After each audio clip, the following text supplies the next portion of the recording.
Welcome back. Thank you for staying with us. Prime Minister Allen Chastanet made a recent appearance on television delivering an impassioned prayer, even issuing an apology to the nation for any wrongdoing he might have been a part of, an unprecedented move of sorts. The prayer and apology, however, have been met with skepticism by some. Others say it was a commendable and powerful moment displayed by a leader. So we sent out our team to get your views. Here is what you had to say. On Sunday, June 21st, which was Father's Day, Prime Minister Allen Chastanet appeared as a guest on a religious television program where he addressed and prayed for the nation. But perhaps what stood out the most was the moment the Prime Minister asked the nation to forgive him for any wrongdoings that he may have inflicted upon them. The PM's apology has been met with somewhat of a backlash, as some people are saying that it came 4 years too late. So with that said, we decided to take to the streets and ask the members of the public whether they thought the PM's apology was genuine or crocodile tears. Well, I didn't hear the statement that the PM made, as I said. But however, you cannot judge somebody basically because of what they said. You know, that's why I said. And also, if he asks for apology and he sincerely means it, I don't think that we're in a position to say that it wasn't genuine. Il fait foi bon par Chastanet. Pourtant, Chastanet là qui fait il a fait. Belle personne. So, Kai pardonner? Mais oui. Pardonner contre quoi? I don't think anybody should judge the Prime Minister. They should leave him to God, allow God to judge him. As to whether he's sincere or not, that is a matter for him and the Most High. But the problem we have in this country, 4 years ago, if the Prime Minister was listening to people around him, listening to the opposition, we would not have found ourselves in the mess that we have found ourselves. Whether it's genuine or not, it's too late. He have made himself too much and he must go. The apologies that the PM gave is genuine from his heart. I know the PM and I know how he feels about it, how they accuse him in many different areas. St. Lucians are not listening. They're not looking at the politics of St. Lucia. They're just listening to what people say, especially Labour. Labour misleading the people. You understand what I'm saying? Now to me, I just look at the politics how it is.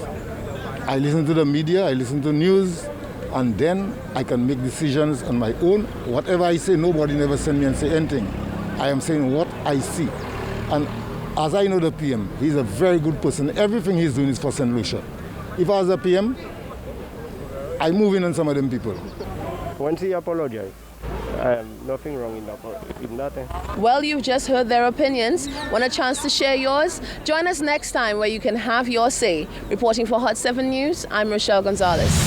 As the countdown continues to the sitting of the CXC and Common Entrance examinations, Chief Education Officer Dr. Fiona Philip-Meyer is pledging her support to students who will sit these examinations under unconventional circumstances.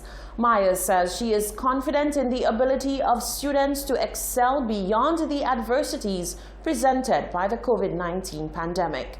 Shaka Wooding tells us more. Chief Education Officer Fiona Philip-Meyer says in a time that would be stressful to students under regular circumstances, she understands that the COVID-19 pandemic could heighten anxieties heading into the Common Entrance and CSEC examinations.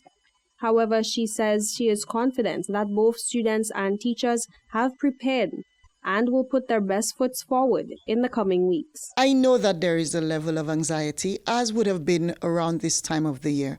We should have had Common Entrance on June 10th. This year, it is happening on June 29th. We want to reassure our parents that everything is in place in terms of health and safety protocols, so they need not worry about that.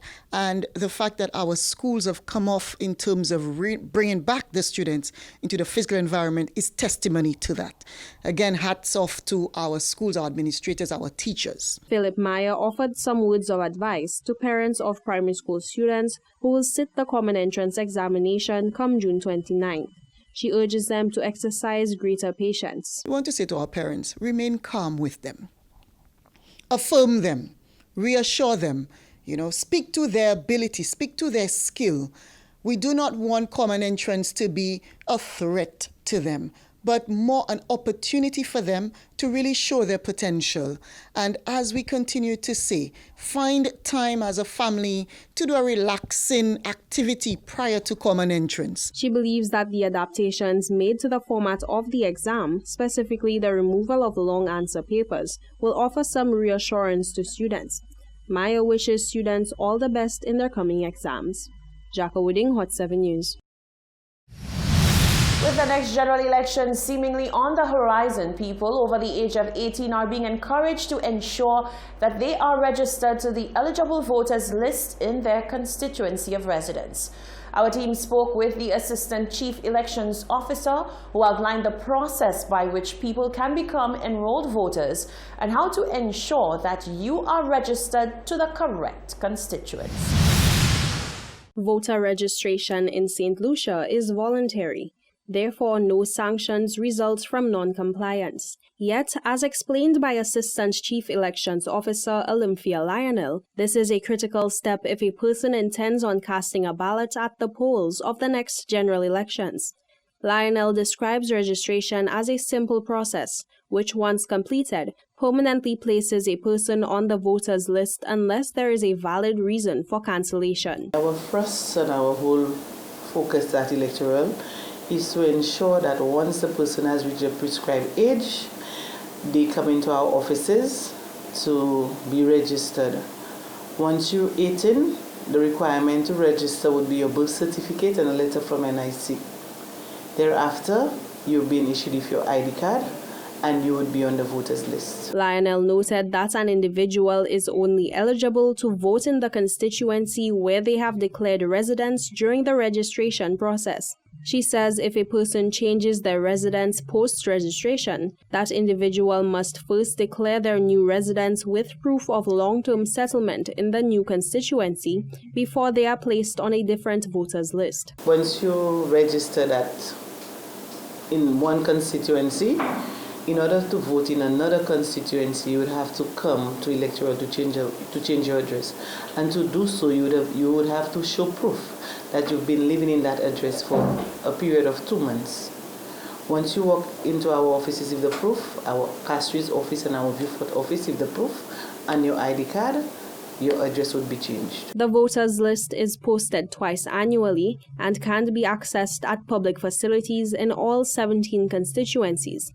People can also access the list electronically on sluelectoral.com or via the St. Lucia Electoral app, which is available on Google Play Store. Jacko Wooding, Hot 7 News.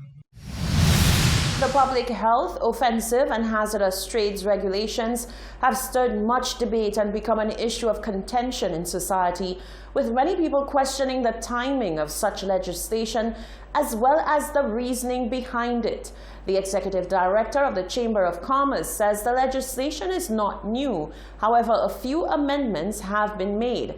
He says while public health and safety are of grave concern, the government needs to be wary of how fines are imposed so as not to discourage people from taking part in activities that may boost the economy. Jadif Gonzag reports. The Public Health Offensive and Hazardous Trades Regulations number 80 of 2020 continues to cause a stir in society. Under this legislation, there will be taxing and licensing of trades such as charcoal making, jewelry making, poultry rearing, and even photography and painting. The Executive Director of the Chamber of Commerce, Brian Louisi, says the legislation is not new, it has simply been amended and imposed. Our preliminary research shows that this is really an amendment to some previous legislation that existed and that has not been enforced. over time. But I certainly think that the government needs to be very careful in terms of how it imposes fines that do not discourage economic activity. At the same time, I think public health concerns need to be taken on board.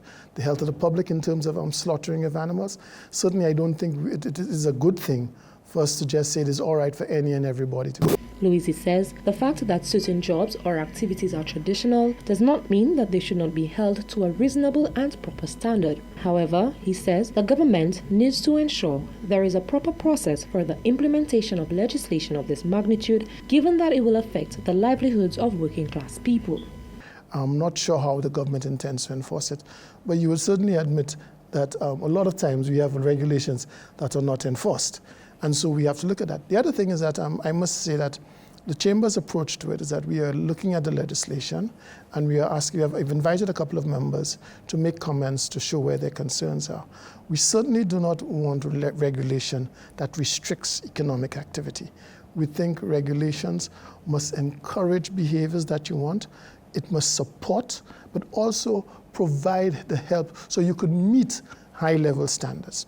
And I think the fundamental challenge that people will face in this, and we face in that, is that we were not privy to the legislation or the drafting before. He has indicated that the Chamber understands and supports the imposing of legislation to safeguard health and safety, but he also believes that adequate help must be given to the general public to educate and encourage them to do things the right and lawful way.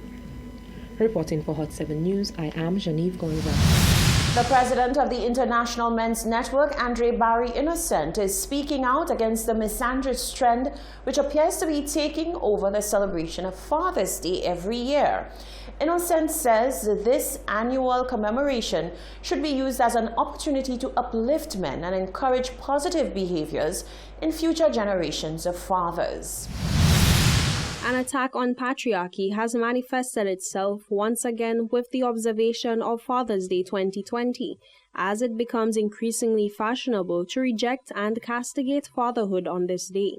President of the International Men's Network, Andre Barry Innocent, believes that the use of such a celebratory day to mount a radical attack should not be condoned.